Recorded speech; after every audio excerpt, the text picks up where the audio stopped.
Pernah nggak kalian ketika membuka YouTube, Instagram, TikTok, sering kali ada iklan pinjol yang masuk ke dalam HP kalian?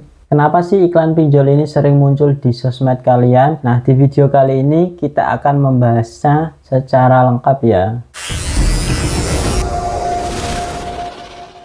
Yang pertama yaitu permintaan tinggi. Pertama, karena permintaan masyarakat terhadap utang itu sangat tinggi sekali di Indonesia ya teman-teman. Nah, dia butuh solusi ketika ada kebutuhan darurat dan bisa cair dengan mudah dengan menggunakan KTP saja.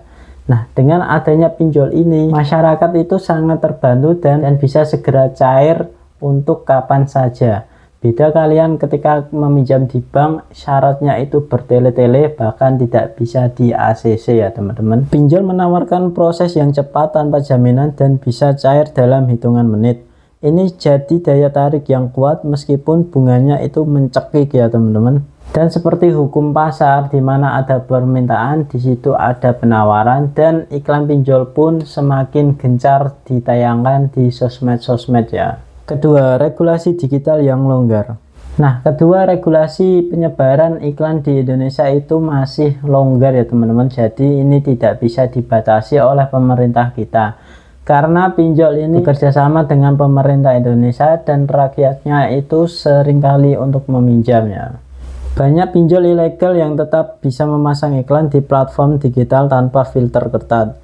Bahkan beberapa dari mereka menggunakan iklan clickbait atau menyamar sebagai aplikasi lain. Platform seperti Google, YouTube, dan TikTok itu seringkali itu tidak bisa membedakan mana yang legal dan ilegal ya.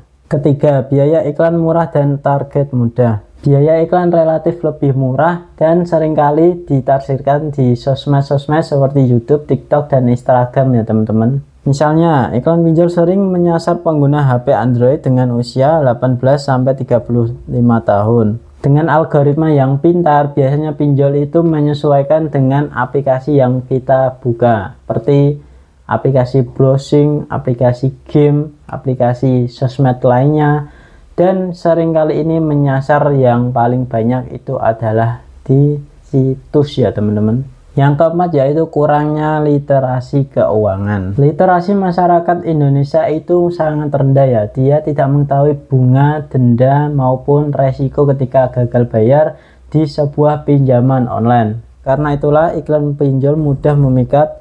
Kalimat seperti tanpa agunan, cair dalam 5 menit, atau bunga rendah jadi sangat efektif. Padahal banyak yang ujung-ujungnya itu tidak bisa membayar karena denda dan bunganya. Dan seringkali itu masyarakat itu gali lubang tutup lubang hanya untuk melunasi hutang pinjol online ini ya teman-teman. Sebagai penutup, jadi kenapa iklan pinjol ini sering muncul? Karena permintaan tinggi, regulasi mudah, dan bisa ditentukan di mana saja, di platform mana saja, dan targetnya itu seringkali anak-anak remaja hingga anak-anak dewasa hingga juga lansia. Nah, sebagai masyarakat yang baik, yuk kita bantu sebarkan informasi ini supaya makin banyak orang bisa berpikir 2 kali sebelum tergoda iklan pinjol. Jangan lupa like, share, dan komen di kolom komentar. Bila kalian suka video edukasi seperti ini, saya akan membuatkan video selanjutnya ya teman-teman. Sekian dan terima kasih.